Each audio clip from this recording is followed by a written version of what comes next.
Lauren Williams, Personal Literacy Story. I hate reading. As far back as she can remember, Lauren's father always tried to get her to read. He would say, "Lauren, reading is important. You will learn new information and it will help with your vocabulary." "But it's boring," Lauren would say. The only time that Lauren enjoyed reading as a little girl was when she read stories to her dog, a little Lhasa Apso. He was her best friend.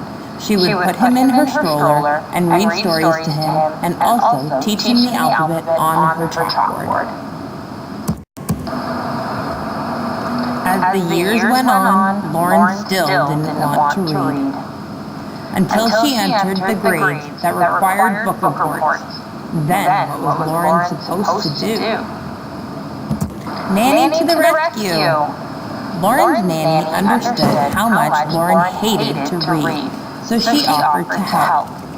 Lauren spent multiple nights with her nanny, and they would read together.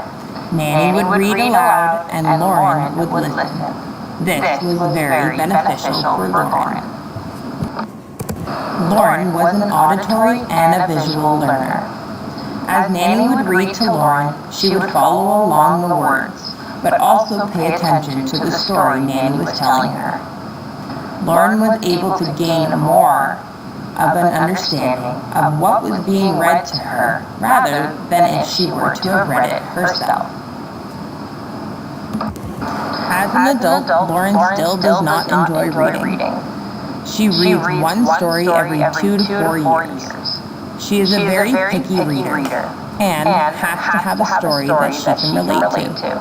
This happens to be the last book that she finished reading, and that was in the summer of 2015. As Lauren entered her years of teaching and working with children, she began to wonder, how am I going to interact with my students if I do not enjoy reading? And that's where the line is drawn. Lauren enjoys reading children's books. The bright colors, dramatic wording, and entertaining photos are just enough to keep Lauren and her students engaged. From working in the school system, Lauren came across many children's books that grabbed her attention. Some of those stories were "I'll Love You Forever," exclamation mark, "If You Give a Moose a Muffin," and "Press Here." These stories were very dramatic with their wording and had very detailed photos that gained Lauren's interest and attention while reading. Lauren understands from her history that not all children are going to enjoy reading, and that's all right. It is her role as an educator to encourage students to try their best and find stories that they are interested in. Not all children will have the same interests. It is her job to promote independence and being unique when choosing a storybook to read. The end.